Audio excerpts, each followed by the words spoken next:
So as promised, we are coming on with actually one of my first Instagram lives, and we're going to do our first question and answer. We had a couple questions that were submitted, and then we kind of have pulled together some of our own based on a lot of our most common questions. But since this is an Instagram live, we're going to do, I think, 5 questions that we have kind of selected. If you're on and you're watching, and if during this live you come up with your own question, Lexi is filming back there, so she's going to ask the questions, and if she sees a question pop up, then maybe we can use one of those questions instead of the ones that we've kind of just laid out already. So I guess, Lexi, go ahead and start with the first question. So our first question is, what does the design process typically look like? Okay, so we get asked this a lot. Usually we talk about this on our discovery call. What does our design process look like? We have a few different stages. So the first one is the discovery call, where it's about 20 minutes.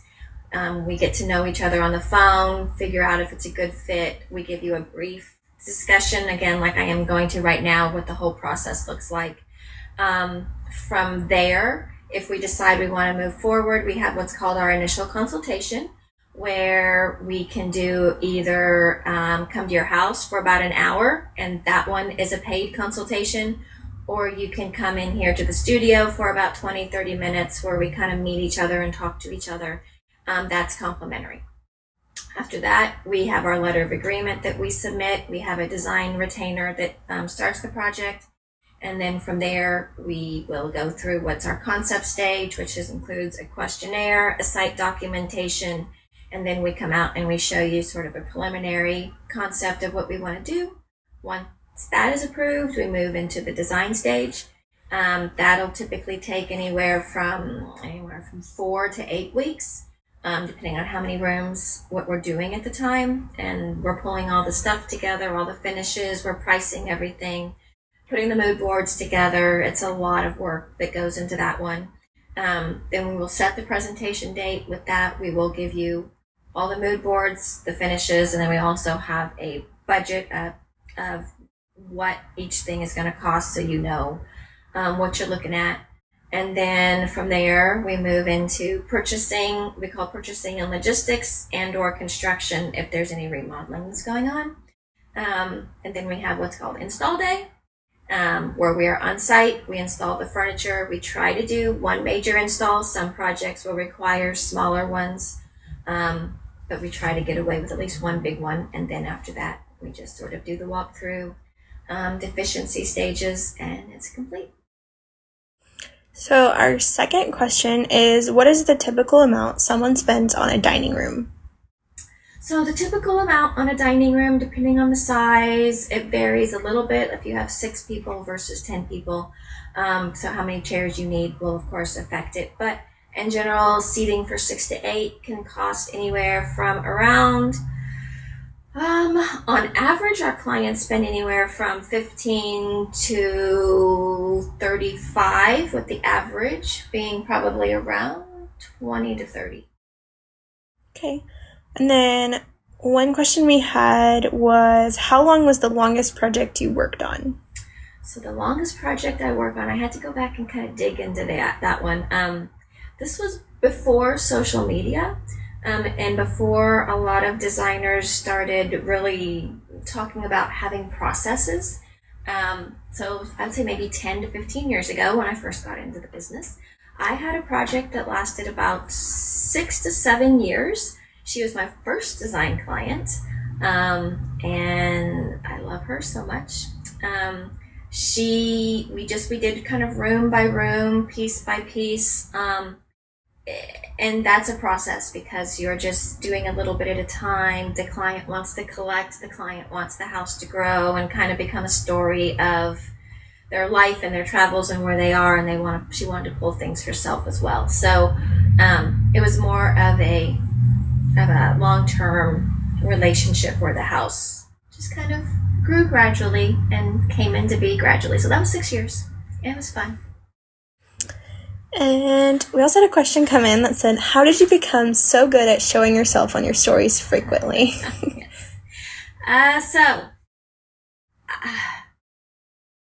I listen to, and if you're a designer and you probably know about this podcast, and if you're a designer and you don't know about this podcast, you should. So Luann Nigara, and a well-designed business podcast. And one of the things early on, she would have people on and they would say, you need to get on stories, you need to do videos, and don't worry about being perfect, just get out there and do it. And I am a perfectionist, and I am typically shy by nature. But there was nobody else. It was just me in the business. And if it was going to get done, it had to be me. And so I just decided to go out there and do it. And that's kind of what it is every day. I just hope that you guys don't laugh at me. Whenever it is, I say what I say. I try not to be too perfect. I'll stumble. I'll make mistakes when I'm talking to you guys. But that's it. I just get on there and I just do it because I have to do it. So you guys get to know me. And luckily, I've gotten a lot of very positive feedback, so thank you guys for that. Between you guys, like the stories about Megan that I shared too, but I don't know. I guess I'm not too worried about you guys seeing me be perfect, so there you go. And our final question today is, what is your favorite design trend? So my favorite design trend, actually, I do not dislike gray. I like gray, but I'm really happy to see the browns and the creams coming back in. I love the warmth of the brown, like the wood tones on the cabinets. So I'm glad to see the wood tones coming back in for your kitchen cabinets to kind of warm up the whites and the colors that we use. I love the softer, creamier tones on the walls. I think they're a little bit more forgiving for not only your walls, but for your furnishings and for things like that. So I'm kind of glad to see us moving a little bit into the softer palettes. And the warms, the wood tones are great with the gray tones that were the trends that are, if you're on the East and West Coast, they're not as popular right now. But if you're still here in Texas, we still keep those trends going. So it's really nice to see the warm cognacs and the wood tones kind of warming up our gray tones that we're still kind of using here. So that's my favorite trend. That's all of our questions for today.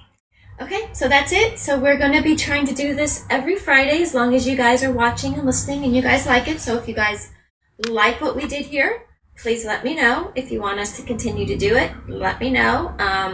And we will have another session next Friday. So give us some questions, submit anything that you'd like me to ask. If you want to ask us a design question, if you want to know something about myself, my design background, or just whatever, ask me a question.